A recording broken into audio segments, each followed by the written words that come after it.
आज हम जिन तीन भाइयों की चर्चा कर रहे हैं, जर्मनी के तीन भाई स्लागेंटवाइट ब्रदर्स करके वो जाने जाते हैं, उनकी कहानी को ज़रा विस्तार से बताने से पहले मैं चाहता हूं कि मैं उन संस्थाओं के प्रति आभार व्यक्त करूं जिसके कारण 10 से 11 साल के बाद ये संभव हो सका कि हम उन हिमालय की और भारत की उन पेंटिंग्स में से करीबन 77 पेंटिंग्स को यहाँ लाने में और पब्लिक प्रदर्शन करने में कामयाब हो रहे हैं।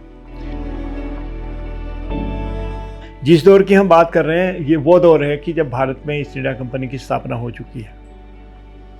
1600 सन में ईस्ट इंडिया कंपनी आई, 1757 में प्लासी की लड़ाई के बाद, फिर उसके बाद 1764 की लड़ाई के बाद वो एक तरीके से प्रभावशाली हो गई। उसी दौर में ईस्ट इंडिया कंपनी के मन में जो विचार पहले आया था कि व्यापार करने के लिए आई हुई संस्था को पहली बार ये लगा कि ये देश व्यापार करने लायक नहीं है, ये देश राज करने लायक है, क्योंकि यहाँ के संसाधन, यहाँ की जनता और यहाँ की मार्केट, ये तीन इतने बड़े हैं जितने उस छोटे से इंग्लैंड से आए हुए देशों की समझ में कभी इमेजिनेशन में आया भी नहीं था। तो इसमें राज करना चाहिए। तो 1757 में प्लासी की लड़ाई इसकी शुरुआत थी, 64 में और आगे बढ़ गई। अब इस दौर में आप देखोगे कि जो सबसे पहली संस्था ईस्ट इंडिया कंपनी ने बनाई वो सर्वे ऑफ इंडिया थी। वो राइटर्स बिल्डिंग नहीं थी, वो कोई और इंडस्ट्री नहीं थी, वो कोई आर्मी नहीं थी, वो कोई घुड़साल नहीं थी। वो पहली संस्था उन्होंने बनाई, सर्वे ऑफ इंडिया। 1767 में ये बन गई, ठीक 10 साल के बाद, प्लासी की लड़ाई के 10 साल के बाद।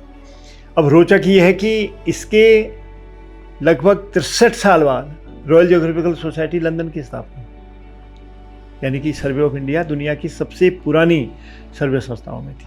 और उसका लक्ष्य अंग्रेजों ने ये रखा था, ईस्ट इंडिया कंपनी ने ये रखा था कि जब हम किसी इलाके को जानेंगे, उनके संसाधनों को जानेंगे, उनके रिसोर्सेज को जानेंगे, कि वो जंगल हों, कि वो मेटल हों, कि वो मिनरल हों, वो नदियाँ हों, वो ताल हों, वो खेत हों, वो बगीचे हों, टेक्नोलॉजीज हों, लोग हों, उनकी भाषाएँ हों, इन सबको समझे बिना आप उस किसी इलाके में राज नहीं कर सकते। तो ईस्ट इंडिया कंपनी के लिए सर्वे ऑफ इंडिया ने इस तरीके से बहुत बड़ा रोल अदा किया, जो और इवन जो शिक्षा ने नहीं किया, जो यूनिवर्सिटीज ने नहीं किया, वो इनिशियली वो सर्वे ऑफ इंडिया ने किया। 1850 आ गया। और जो सबसे क्रूशियल पीरियड रहा कि इसी दौर में जब सर्वे का काम आगे बढ़ रहा था तो जर्मनी के दो बहुत बड़े जो ज्योग्राफर थे, एक का नाम हम्बोल्ट था और दूसरे का नाम था रिटर। इनका बहुत बड़ा योगदान ज्योग्राफिकल अध्ययन में है। ये हिमालय नहीं आ पाए, तिब्बत नहीं आ पाए। खास तरीके से हम्बोल्ट ये चाहता था, उसके लेटिन अमेरिका पर भी काम था, तिब्बत पर भी काम था। वो ये चाहता था कि किसी तरीके से दुनिया भर में जो काम हो रहे हैं उन कामों को एक साथ कैसे लाया जाए और एक साथ लाके कैसे दुनिया का एक बहुत बड़ा एटलस बन सके, ये वो चाहते। और उसके लिए उन्होंने ईस्ट इंडिया कंपनी से कॉन्टैक्ट करना कहा। ईस्ट इंडिया कंपनी को फुर्सत नहीं थी उनका जवाब देने की, सर्वे ऑफ इंडिया कर ही रही थी। तो हम्बोल्ट का जो भाई था वो मिनिस्टर था वहाँ। उस समय जर्मन एम्पायर को प्रशियन एम्पायर कहा जाता था। तो प्रशिया के राजा से, वेलहम से, उसने चिट्ठी लिखवाई इंग्लैंड के शासक को कि ऐसा ऐसा है। तो वहाँ से जब चिट्ठी ईस्ट इंडिया कंपनी के पास आई तो तुरंत उन्होंने वेलकम किया। और फिर ये तीन भाई स्लागेंटवाइट ब्रदर्स जो हैं आए। ये तीन भाई बड़े रोचक पर्सनैलिटीज़ हैं। ये तीन भाई हैं। इनमें से ये जो सबसे किनारे का है ये रॉबर्ट है, ये जो बीच में है एडोल्फ है। एडोल्फ ही था जो सेंट्रल एशिया में चाइनीज़ तुर्किस्तान में मारा गया, बहुत छोटे उम्र का था, 30 साल भी उसके पूरे नहीं हुए थे। और ये तीसरा जो आपको दिखाई दे रहा है ये आपका जो है ये हरमन है, सॉरी, ये एडोल्फ है। एडोल्फ मारा गया था वहाँ, ये जो सबसे किनारे का है। तो इन तीन भाइयों को काम सौंपा गया और ये समंदर के मार्ग से आए और फिर पूरे हिमालय में, कहाँ जयंती हिल रह गया, यानी कि आज का मेघालय रह गया, कहाँ सिक्किम रह गया, भूटान रह गया, असम रह गया, गुवाहाटी रह गया, ब्रह्मपुत्र रह गया और चेरापूंजी रह गया, और कहाँ वहाँ से आते आते नेपाल, कुमाऊँ, गढ़वाल, हिमाचल, लद्दाख, उसके पार काराकोरम, काराकोरम के पार कुल्लून, वहाँ तक वो जाते चले। 1854 से लेकर 1857 तक वो यहाँ रहे। और इसी बीच एक बड़ा अपहीबल हुआ कि 1857 का विद्रोह हुआ हमारे यहाँ, जिससे पूरी की पूरी व्यवस्था बदल गई। अंग्रेजी शासन तो बना रहा, लेकिन ईस्ट इंडिया कंपनी का शासन खत्म हुआ और हर मैजेस्टीज रूल सीधे के सीधे हमारे यहाँ शुरू हो गया। तो अंग्रेजी साम्राज्य का जब शासन शुरू हुआ तो बहुत सारी चीज़ें नहीं बदली, लेकिन एक चीज़ ज़रूर बदल गई कि ईस्ट इंडिया कंपनी जो चीज़ें अपने एक तरीके से एजेंडा में कर रही थी, उनमें से कुछ चीज़ें रुक गई, ठहर गई। और इस क्रम में जो स्लागन एंड ट्वाइट ब्रदर्स ने जो बहुत बड़ा योगदान दिया था, वह पीछे का पीछे ही रह गया, वो दुनिया के सामने आ ही नहीं पाया। एक और घटना हुई कि 1859 में हम्बोल्ट, जो इन 3 स्लागन एंड ट्वाइट ब्रदर्स का गुरु था, उसकी डेथ हो। अब वो इनिशिएटिव उठाने वाला कोई नहीं रहा और इस तरीके से ये कहानी नेग्लेक्ट हो गई हमारी नज़रों में। लेकिन भाई जो 2 बच के, एक की डेथ हो गई थी, एक को मार डाला गया था। जो रॉबर्ट और हरमन जो वापस लौटे, वह अगले कुछ सालों में उन्होंने अपनी बड़ी मैसिव रिपोर्ट बनाने में कामयाबी प्राप्त की। अनेक खंडों में चित्रों की अलग प्लेट्स, पेंटिंग्स की अलग प्लेट्स, फोटोग्राफ्स की अलग प्लेट्स, विवरण जो एथनोग्राफिक आइटम्स ले गए थे उन सब का विवरण, उसको वो कामयाब हुए और 1860 से 64 के बीच में वो सब पब्लिश हो गया। हमारे सर्वे ऑफ इंडिया में देहरादून में भी है और मैंने उसको पहली बार स्टॉकहोम में, वहाँ की जो स्टॉकहोम जो वहाँ की राजधानी है आपकी स्वीडन की, वहाँ एक स्वीडन नामक बहुत बड़े सर्वे वैज्ञानिक जो थे, एक्सप्लोरर थे, उनके नाम का जो संस्थान है, उनके द्वारा लाई गई सामग्रियों का संकलन जहाँ किया गया है, वहाँ मुझे उसको देखने का मौका मिला और मैं देखते ही बहुत ही प्रभावित हुआ, क्योंकि मैं नैनसिंग पर काम कर रहा था और बहुत सारे पेंटिंग, बहुत सारे दृश्य, बहुत सारे नक्शे उसमें थे और उनकी लिस्ट भी थी। वो एथनोग्राफिक आइटम से क्या क्या वो ले गए थे, यहाँ से भाषा के नमूने ले गए थे, वो चट्टानों के नमूने ले गए थे, फसलों के बीजों के नमूने ले गए थे, ये पेड़ों की खाल ले गए थे, पत्ते ले गए थे, फूल ले गए थे। तो वैरायटी ऑफ कलेक्शन था उनका।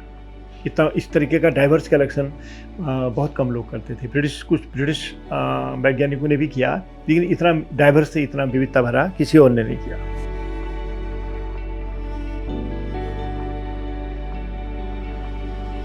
और सर्वे ऑफ इंडिया ने इनकी तरफ ध्यान देना बंद कर दिया और यहाँ एक नया युग शुरू हो गया, पंडितों का युग और मुल्लाओं का युग। मुल्ला वो लोग थे जो चाइनीज़ तुर्किस्तान में वहाँ से गए, कश्मीर से, लद्दाख से। पंडित वो थे जो एक तरीके से कुमाऊँ से थे ज़्यादातर, और 1-2 हमारे लद्दाख, ये अपना सिक्किम से भी थे। इन लोगों ने हिमालय के पार जाना शुरू किया। उनके लिए एक शर्त रखी गई कि जिनके होठों पर तिब्बती भाषा होगी, तिब्बती भाषा भी होगी क्योंकि और भाषा भी वो बोलते होंगे, और साथ ही जिनका चेहरा मंगोलॉइड हो, ताकि तिब्बत में उनकी पहचान उजागर न हो पाए। अब ये स्पष्ट है कि जो सर्वे है, जो सर्वेक्षण है या जो एक्सप्लोरेशन है, उसमें बहुत बार स्पाइंग निहित होती है कि स्पाइंग अगर नहीं करेंगे, स्पाइंग का मतलब वो स्पाइंग कर रहे हैं ये नहीं है। स्पाइंग का मतलब है कि वो अपनी आइडेंटिटी को छुपा रहे हैं और एक बेगाने देश से इंफॉर्मेशन अपने राजा के लिए ला रहे हैं। नैनसिंग उस समय या कोई भी और व्यक्ति, इवन ये जो स्लागन एंड ट्वाइट ब्रदर्स थे, ये ईस्ट इंडिया कंपनी के प्रतिनिधि थे। एक तरीके से उनके हितों, ये इंडिपेंडेंट रिसर्च कितनी ही कर रहे हों, लेकिन ये कुल मिला के ईस्ट इंडिया कंपनी के हितों के साधक थे। उससे बाहर इनके लिए जाना बड़ा मुश्किल था। हालांकि ये गए अपने रिपोर्ट में, हो सकता है इस कारण भी इनकी उतनी ज़्यादा चर्चा न हो पाई हो। तो ये कहानी इस तरीके से आगे बढ़ती है और 100-150 साल निकल गए, किसी की चर्चा ही नहीं हुई, फाइलों में पड़ी रही, इतना ही रहा कि सुरक्षित रही। ये माना जाता है कि ये टोटल जो 700 समथिंग आइटम्स इन्होंने इकट्ठा किए, पेंटिंग्स बनाई, स्केचेज बनाए, मैप्स बनाए, ड्राइंग्स बनाए, नमूने लिए। ये मुंह में जो एंथ्रोपोलॉजिस्ट करते हैं ना, मुंह में आपका वो लगा करके बस निकालते हैं, फेशियल एक्सप्रेशन आपका कैसा है, वो बनाए।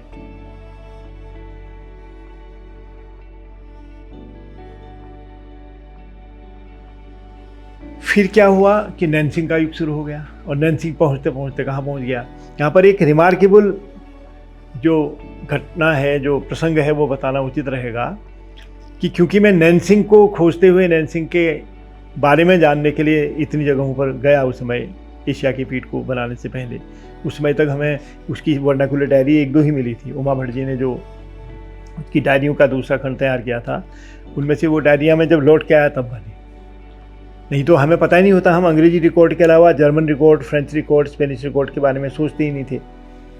नैनसिंग पर मैं कर रहा था तो ये पता चल गया था कि नैनसिंग ने स्लागेंट्वाइट ब्रदर्स के साथ एक मामूली हेल्पर के रूप में काम किया था, लेकिन डिटेल नहीं मिला था उसका। जब इसके ग्रंथ पढ़े तो उसका डिटेल मिला।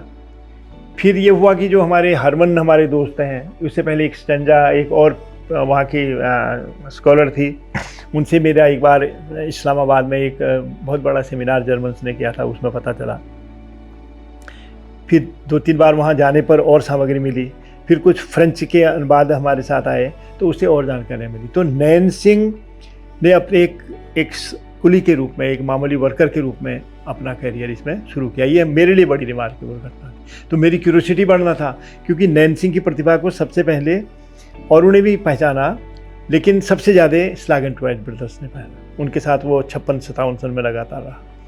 तो नैनसिंग का एक तरीके से बनना जो है, हम स्लागेंट्वाइट ब्रदर्स के बिना सोच नहीं सकते। वही संपर्क उसके अगले कदम बना, वही संपर्क फिर टीचर बनने में बना, वही संपर्क फिर सर्वे ऑफ इंडिया में उसको ले जाने का बना, जहाँ वो सबसे ऊंचे बिंदु तक एक तरीके से पहुंचा। अभी नैनसिंग पर बहुत ज़्यादा विस्तार की गुंजाइश नहीं है, लेकिन एक रोचक बात ये है ज़रूर कि नैनसिंग एक इस तरीके का व्यक्ति सर्वे के इतिहास में आया जिसके योगदान को नकारना अंग्रेज़ों के लिए या सर्वे ऑफ इंडिया के लिए संभव नहीं था। ऐसे क्रूशियल पॉइंट पर आया, और वो अकेला नॉन ब्रिटिश था जिसको पैट्रन्स मेडल रॉयल जियोग्राफिकल सोसाइटी का सबसे बड़ा तमगा जो है वो मिला। तो नैनसिंग के चर्चा फिर बाद में करेंगे बहुत ब्रीफली, क्योंकि नैनसिंग पर कार्यक्रम किया है आप लोगों ने। तो हम बैक होते हैं फिर स्लागेंट्वाइट ब्रदर्स में। तो जो ये 3 भाई हैं, होने को तो ये 5 भाई हैं या शायद 5 से भी ज़्यादा हैं, एक इनमें बुद्धिस्ट स्कॉलर भी था। जो 3 हिमालय में आए, उनमें से पहला हरमन था जो 1826 में पैदा हुआ, 1882 में डेथ हुई उसकी, रिपोर्ट बनाई बाद में उसने। एडोल्फो दूसरा भाई था जो मार दिया गया चाइनीज़ तुर्किस्तान में, 1829 में पैदा हुआ था, 1857 में चला गया, 30 साल भी पूरे नहीं हुए थे उसकी ज़िंदगी के। तीसरा भाई रॉबर्ट था जो फोटोग्राफर था बेसिकली, और जगह जगह की फ़ोटो उसने ली थी।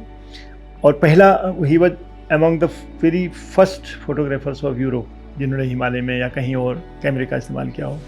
तो रॉबर्ट का जन्म 1833 में हुआ था, सबसे छोटा भाई था वो, और 1850 में उनकी मृत्यु हुई थी। जब रास्ते में एक भाई को एक खोते हुए यूरोप गए, इंग्लैंड गए, अपने देश में गए, तो उसके बाद जो पूरी रिपोर्ट थी वो हरमन और रॉबर्ट ने बनाई थी, और वो फिर बहुत अच्छे वॉल्यूम में आया जिसमें उनकी पेंटिंग्स भी थी, उनकी रिपोर्ट भी थी, और उनके वो आइटम्स जो 700 से ज़्यादा थे कुल एथनोग्राफिक आइटम्स, जिसमें पेंटिंग्स और स्केचेस भी थे, उन सबको संभालने का मौका मिला। हरमन, एडोल्फ और रॉबर्ट, ये तीनों का जो अध्ययन था वो सब म्यूनिख का था। उनका घर भी म्यूनिख था। म्यूनिख बहुत मशहूर जगह है, ओलंपिक्स वहाँ हुए थे, और बहुत इंडस्ट्रियल इलाका भी है वहाँ। अल्पाइन म्यूजियम एक तरीके से उन्हीं के द्वारा दी गई, उनके परिवार के द्वारा दी गई सामग्री का संकलन है, और बहुत अच्छी तरीके से उसको संभाला है। और ये तीनों भाई ज्योग्राफी और जियोलॉजी के स्टूडेंट थे नंबर 1, और ये जो सर्वे के जितने इंस्ट्रूमेंट हैं उनको चलाने में पारंगत थे, मैपिंग में पारंगत थे, स्केचिंग में पारंगत थे, पेंटिंग में पारंगत थे।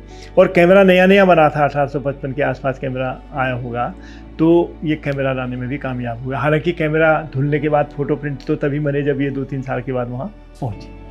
इसलिए ये भी बड़ा रोचक है कि जैसे नैनीताल की पेंटिंग है तो photograph was taken by Robert, और दूसरे भाई ने उसको पेंट किया, और जो दूसरा भाई है वो नैनीताल आने में कामयाब नहीं हुआ, लेकिन फ़ोटो में बाद में कलर स्कीम स्केच में लिख दी गई थी, और जैसे ही लो रिजोल्यूशन का प्रिंट आउट निकाला तो उसमें कि झील नीली होगी, कि जंगल हरा होगा, कि आसमान क्या होगा, ऐसे करके वो बनी है। तो ये भी एक यूनिक बात है इनके यहाँ।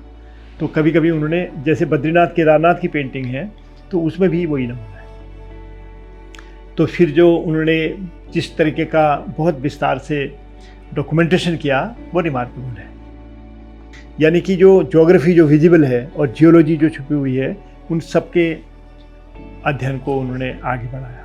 बहुत सारे नमूने, जैसा मैं अभी थोड़ी देर पहले बता रहा था कि वो चट्टानों के, रॉक्स के, मिनरल के, मेटल के, पेड़ों के, बीजों के, पत्तों के, फूलों के, इनके नमूने भी अपने साथ ले गए।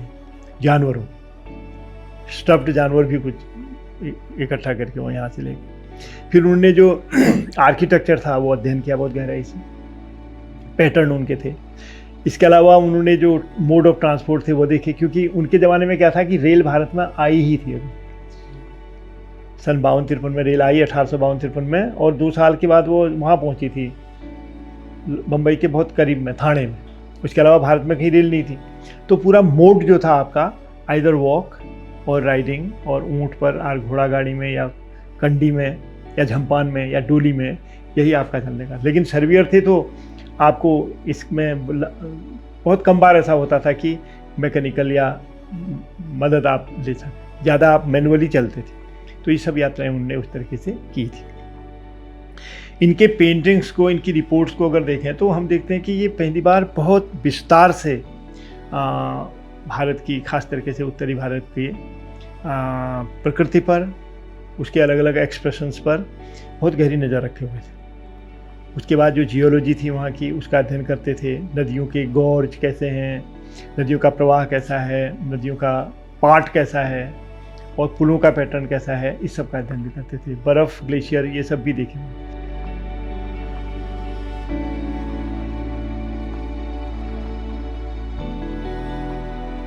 ये आखिर में जो ये ब्रिज बनाया है, ये कैसे एंकरिंग करती है, ये भी उसने दिया है।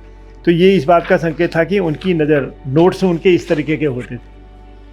इसमें जो आपको ये दिख रहे हैं, ऐसे नोट्स बनते थे जिसमें वो ज्योग्राफिकल अगर वो नक्शा बनाना है तो उसी में वो इन्फॉर्मेशन देते थे, क्योंकि दोबारा वहाँ नहीं आने जा रहे हो।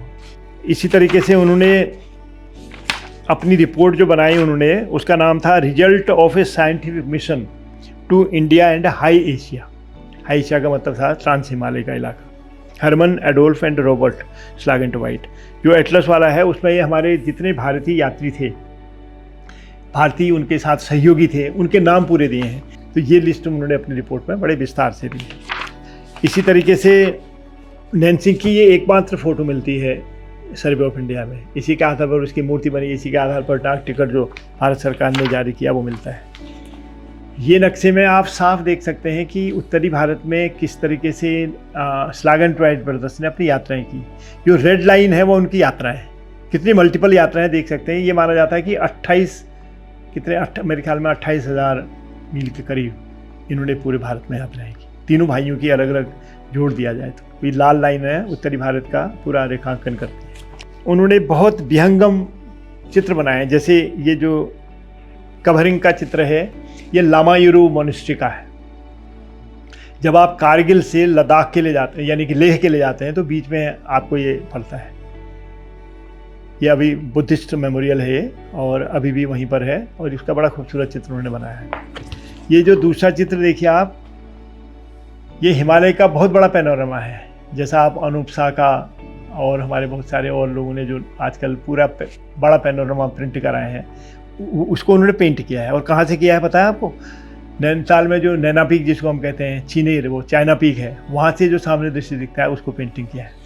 और फोटोग्राफ करने में और पेंट करने में कितना फ़र्क होता है इसको आप समझ सकते हैं। एक में आप 1 सेकंड का क्लिक करते हैं, एक में आप घंटों को आपको निकालने पड़ते हैं। इसी तरीके से ये डल लेक का पेंटिंग उन्होंने बनाई है, बहुत खूबसूरत बनाई हुई है। और ये हम्बोल्ट ने एक फिलोसॉफी उस ज़माने में दी थी जो वर्टिकलिटी हिमालय की होती है, यानी कि घाटी से लेके शिखरों तक जैसे जैसे एल्टीट्यूड बढ़ता है वैसे वैसे कैसे वेजिटेशन बदलता है, रॉक सिस्टम बदलता है, नदियों का मिजाज बदलता है, समाज बदलते हैं। घाटी में कृषि समाज आपको मिल रहा है, ऊपर आपको धीरे धीरे पेस्टोरल सोसाइटी मिल रही है, उसके साथ ट्रेड जुड़ गया है, नोमैडिज्म जुड़ गया है, ट्रांसह्यूमन जुड़ गया है। ये सब इस चित्र में इसने 1844 में 45 में ये निष्कर्ष एक तरीके से दिया था, और बाद में इसको एक तरीके से बड़ा रिमार्केबल एक क्या कहें फिलोसॉफी हिमालय को समझने के बारे में मानी जाती है।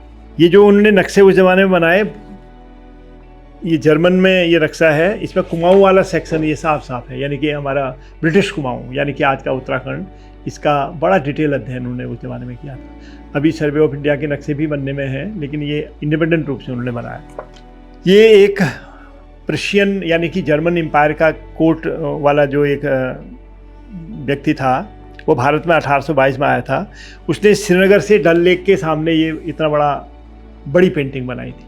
तो ये डल लेक के सामने आपको मंदिर मस्जिद दोनों दिखाई दे रहे हैं, हो सकता है कहीं मोनेस्ट्री भी हो। तालाब दिखाई दे रहा है, नदी दिखाई दे रही है, पहाड़ दिखा रहे हैं, बहुत सुंदर पेंटिंग है ये। तो इस तरीके की जो जर्मन पुनर्जागरण, यूरोप में जो पेंटिंग का पुनर्जागरण था, ऐसी संगीत का पुनर्जागरण था, उसका प्रतिनिधित्व भी ये पेंटिंगें करती हैं। ये खासी जयंतिया हिल यानी कि आज के मेघालय में जो लैंडस्केप है उसका ये नज़ारा इस चित्र में आप देख रहे हैं।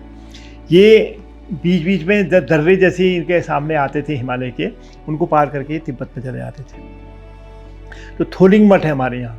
जैसे ही हम माणा से उस तरफ जाते हैं और जोहार से यानी कि मीलम से उस तरफ जाते हैं तो ज्ञानीमा मंडी आती है। ज्ञानीमा मंडी से ज़रा सी आगे जाने पर थोलिंग आता है, सतलज के किनारे।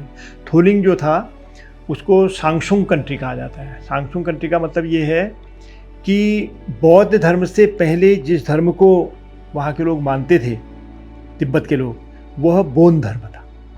उनको बोनपा कहा जाता था। वो आज भी कैलाश की परिक्रमा एंटी क्लॉकवाइज करते हैं। उनका बायां हाथ माउंट कैलाश की तरफ रहता है। तो ये उस थोलिंग मठ का पैनोरमा है पूरा। सतलज के किनारे ये नदी, ये मठ है, बहुत बड़ा मठ है। आपने पता नहीं गोविंदा लामा का नाम सुना है कि नहीं। एक बहुत बुद्धिस्ट स्कॉलर थे, वो भी जर्मन ओरिजिन के थे, हाफ जर्मन हाफ बोलिवियन थे। उन्होंने 1948-49 में एक सतलज नदी के किनारे किनारे थोलिंग होते हुए कैलाश मानसरोवर की यात्रा की थी। तो उसमें इस मोनेस्ट्री का वो बहुत बड़ा पेंटिंग बना के, फ़ोटो बना के लाए थे। और जब चाइनीज़ ऑक्यूपेशन के बाद फिर पूरे डिस्ट्रॉय कर दिए गए। तो इनके रिप्लिका हमारे यहाँ ताबू में बने। और वहाँ उत्तर पश्चिम नेपाल में जो हुमला है, वहाँ ये मोनेस्ट्री बनी।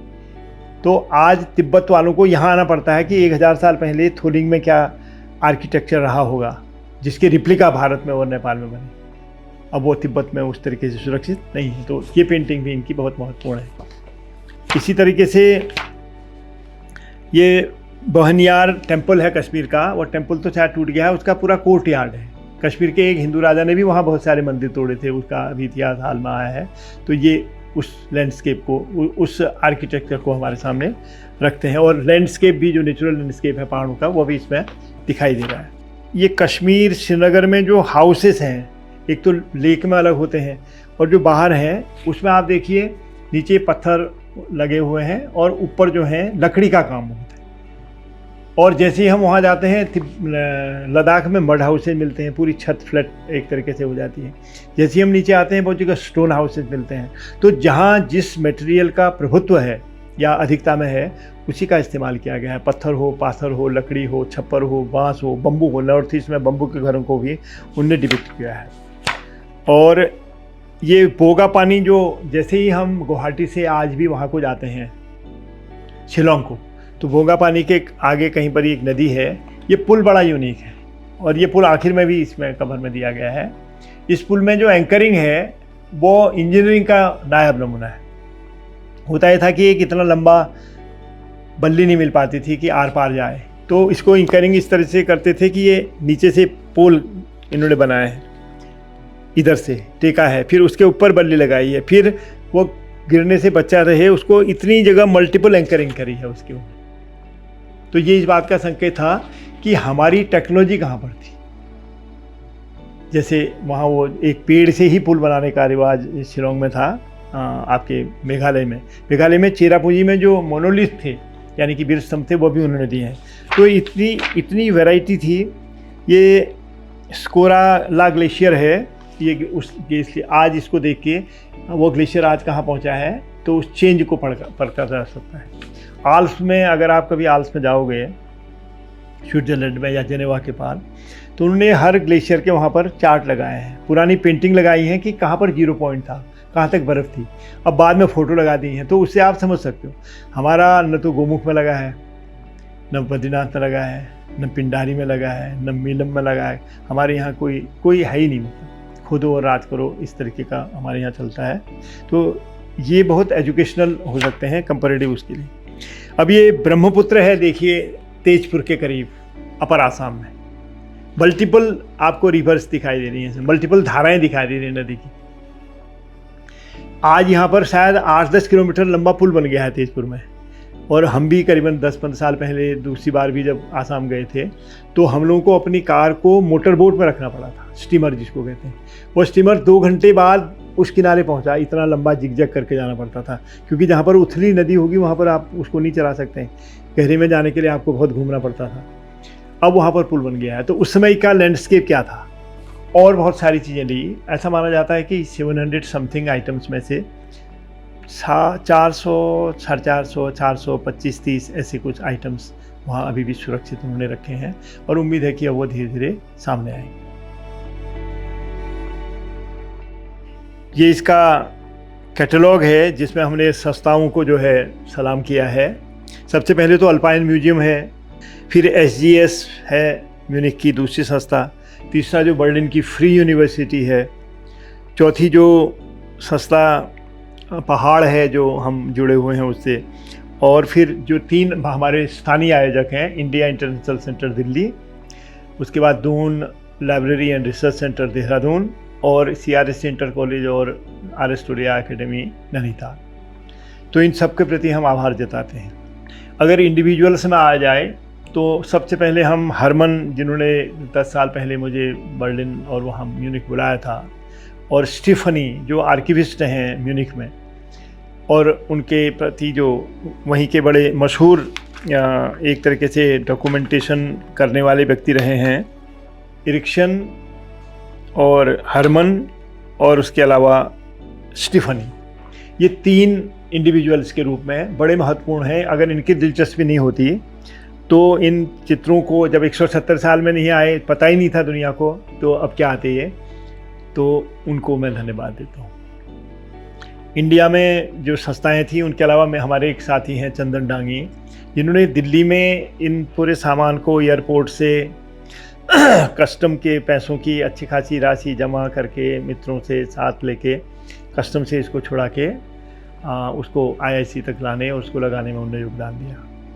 और हमारे और साथी हैं, जैसे उमेश कोरंगा हैं, फिर हमारे अन्य साथी हैं, पूरन बिष्ट हैं, गिरिजा हैं, आशुतोष हैं, दिल्ली में संजय हैं जिन्होंने ये कैटलॉग को छापने में योगदान दिया, और हरीश हैं। इन सब ने मिलके इसको एक तरीके से प्रेजेंटेबल बनाने में योगदान दिया। हम लोगों को पता नहीं था कि इसमें इतने कॉम्प्लिकेशन, इतने बवाल होंगे, इतना समय देना पड़ेगा, इतना साधन, आर्थिक साधन भी जुटाने पड़ेंगे। लेकिन फ़िलहाल दिल्ली की सफल प्रदर्शनी के बाद देहरादून में जिस तरीके से दिलचस्पी लोग दिखा रहे हैं, उससे बहुत अच्छा लग रहा है। तो इन संस्थाओं और इन व्यक्तियों को मैं सबसे पहले सलाम करता हूँ कि जिनके कारण ये संभव हुआ।